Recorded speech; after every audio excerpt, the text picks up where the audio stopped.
ನಮಸ್ಕಾರ ಸ್ನೇಹಿತರೆ, ಎಲ್ಲರೂ ಹೇಗಿದ್ದೀರಾ? ಎಲ್ಲರೂ ಚೆನ್ನಾಗಿದ್ದೀರಾ ಅಂತ ಭಾವಿಸ್ತೀನಿ. ನಾನಿವತ್ತು ಪಾಸ್ತಾದಲ್ಲಿ ಒಂದು ಡಿಶ್ ಮಾಡಿ ತೋರಿಸ್ತಾ ಇದ್ದೀನಿ. ವೈಟ್ ಸಾಸ್ ಪಾಸ್ತಾ ಮಾಡೋಣ ಬನ್ನಿ. ತುಂಬಾ ಚೆನ್ನಾಗಿರುತ್ತೆ, ಮಕ್ಕಳಿಗೆಲ್ಲ ತುಂಬ ಇಷ್ಟ ಆಗುತ್ತೆ. ಯಾವ ರೀತಿ ಮಾಡೋದು ಅಂತ ನೋಡೋಣ ಬನ್ನಿ.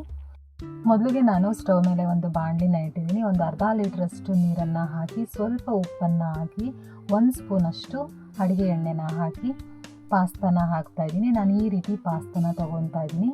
ನೀವು ಯಾವ ರೀತಿ ಪಾಸ್ತಾ ಬೇಕಾದರೂ ತೊಗೋಬೋದು.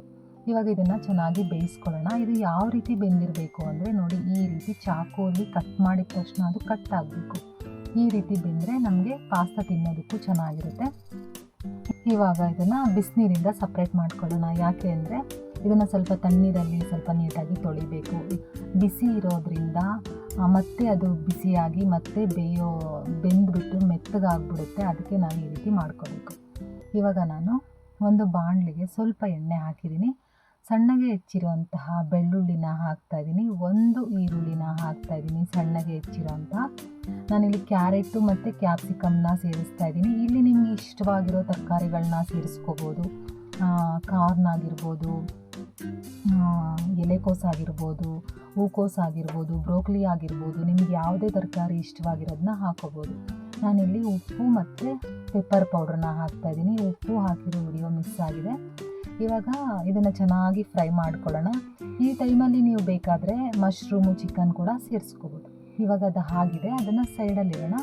ಇವಾಗ ಮತ್ತೆ ಒಂದು ಪ್ಯಾನ್ಗೆ ಒಂದು 4 ಕ್ಯೂಬ್ ಆಗುವಷ್ಟು ಬಟರ್ನ ಹಾಕೋತಾ ಇದ್ದೀನಿ. ಬೆಣ್ಣೆ ಹಾಕಿಬಿಟ್ಟು ಒಂದು 2 ಸ್ಪೂನ್ ಆಗುವಷ್ಟು ಮೈದಾ ಹಿಟ್ಟನ್ನು ಹಾಕಿ ಇದನ್ನು ಚೆನ್ನಾಗಿ ಮಿಕ್ಸ್ ಮಾಡಿಕೊಂಡು ಇದರ ಹಸಿ ವಾಸನೆ ಹೋಗೋವರೆಗೂ ನಾವು ಈ ರೀತಿ ಕೈ ಆಡಿಸ್ತಾನೆ ಇರಬೇಕು. ಯಾವ ರೀತಿ ಅಂದರೆ ಇದು ಸ್ವಲ್ಪ ಕ್ರೀಮಿ ಸ್ಟ್ರೆಚ್ಚರ್ ಬರುತ್ತೆ, ಆ ರೀತಿ ಆಗೋವರೆಗೂ ನಾವು ಇದನ್ನು ನೀಟಾಗಿ ಮಿಕ್ಸ್ ಮಾಡ್ಕೋತಾ ಇರಬೇಕು. ನಾನು ಯಾವ ರೀತಿ ಅಂತ ನಾನು ನಿಮಗೆ ತೋರಿಸ್ತೀನಿ ನೋಡಿ. ಈ ರೀತಿ ಸ್ವಲ್ಪ ಕ್ರೀಮಿಯಾಗಿ ಬರುತ್ತೆ. ಇವಾಗ ಇದಾಗಿದೆ. ಇದಕ್ಕೆ ನಾವೀಗ ಹಾಲನ್ನು ಹಾಕಬೇಕು. ಹಸಿ ಹಾಲಾದರೂ ಪರವಾಗಿಲ್ಲ, ಕಾಯಿಸಿ ಆರಿಸಿರೋ ಹಾಲಾದರೂ ಪರವಾಗಿಲ್ಲ. ಬಿಸಿ ಹಾಲು ಹಾಕಬೇಡಿ. ಬಿಸಿ ಹಾಲು ಹಾಕಿದ್ರೆ ಗಂಟಾಗೋ ಚಾನ್ಸಸ್ ಇರುತ್ತೆ. ಇವಾಗ ಹಾಲನ್ನು ಹಾಕ್ಬಿಟ್ಟು ಚೆನ್ನಾಗಿ ಮಿಕ್ಸ್ ಮಾಡಬೇಕು. ನಿಮಗೆ ಈ ರೀತಿ ಕ್ರೀಮಿ ಸ್ಟ್ರೆಚ್ಚರ್ ಬರಲಿಲ್ಲ ಅಂದರೆ ನೀವು ಈ ಟೈಮಲ್ಲಿ ಸಣ್ಣ ಮಿಕ್ಸಿ ಜಾರ್ಗೆ ಹಾಕ್ಕೊಂಡು ಒಂದು ರೌಂಡು ತಿರುಗಿಸ್ಕೊಂಡ್ರೆ ನಿಮಗೆ ಈ ರೀತಿ ನೀಟಾಗಿ ಕ್ರೀಮಿ ಸ್ಟ್ರೆಚ್ಚರ್ ಥರ ಬರುತ್ತೆ. ಟೆನ್ಷನ್ ಮಾಡ್ಕೊಬೇಡಿ. ಇವಾಗ ಸ್ವಲ್ಪ ರುಚಿಗೆ ತಕ್ಕಷ್ಟು ಉಪ್ಪನ್ನು ಹಾಕ್ತಾಯಿದ್ದೀನಿ. ಸ್ವಲ್ಪ ಬ್ಲ್ಯಾಕ್ ಪೆಪ್ಪರ್ನ ಹಾಕ್ತಾಯಿದ್ದೀನಿ. ಚಿಲ್ಲಿ ಫ್ಲೇಕ್ಸ್ನ ಹಾಕ್ತಾಯಿದ್ದೀನಿ. ಒಂದು ಅರ್ಧ ಸ್ಪೂನಷ್ಟು ಆರಿಗಾನೋ ಹಾಕ್ತಾಯಿದ್ದೀನಿ.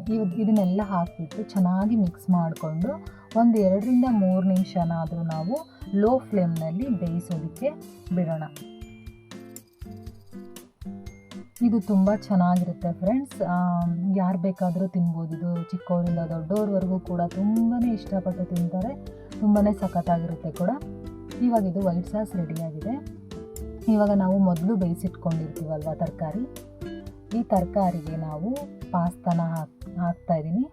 ಪಾಸ್ತಾನ ಹಾಕಿ ಸ್ವಲ್ಪ ಚೆನ್ನಾಗಿ ಮಿಕ್ಸ್ ಮಾಡಿಕೊಂಡು ವೈಟ್ ಸಾಸನ್ನು ಹಾಕ್ತಾಯಿದ್ದೀನಿ. ನಾವು ರೆಡಿ ಮಾಡ್ಕೊಂಡಿರೋ ಅಂತಹ ವೈಟ್ ಸಾಸ್ ಅದನ್ನು ಹಾಕಿ ಚೆನ್ನಾಗಿ ಮಿಕ್ಸ್ ಮಾಡಿಕೊಂಡು, ಇದಕ್ಕೆ ಬೇಕಾದರೆ ನಿಮಗೆ ಚೀಸನ್ನು ಹಾಕ್ಕೊಂಡು ಸ್ವಲ್ಪ ಚೆನ್ನಾಗಿ ಮಿಕ್ಸ್ ಮಾಡಿಕೊಂಡ್ರೆ ಇನ್ನೂ ತುಂಬ ಚೆನ್ನಾಗಿರುತ್ತೆ. ನಿಮಗೆ ಚೀಸ್ ಇಷ್ಟ ಆಗಲಿಲ್ಲ ಅಂದರೆ ಚೀಸನ್ನು ಸ್ಕಿಪ್ ಮಾಡ್ಬೋದು. ನಾನಿಲ್ಲಿ ಒಂದೇ ಒಂದು ಸ್ಲೈಸ್ ಚೀಸನ್ನು ಹಾಕ್ತಾಯಿದ್ದೀನಿ. ಈ ರೀತಿದು ಹಾಕಿದ್ರೆ ತುಂಬ ಚೆನ್ನಾಗಿರುತ್ತೆ. ಮಕ್ಕಳಂತೂ ತುಂಬ ಇಷ್ಟಪಟ್ಟು ತಿಂತಾರೆ. ಸಂಡೇ ಸ್ಪೆಷಲ್ ಅಂತಲೇ ಹೇಳ್ಬೋದು. ಪಾಸ್ತಾ ಯಾರಿಗೆಲ್ಲ ಇಷ್ಟ ಅಂತ ನನಗೆ ಕಮೆಂಟ್ ಮಾಡಿ ತಿಳಿಸೋದನ್ನು ಮರಿಬೇಡಿ.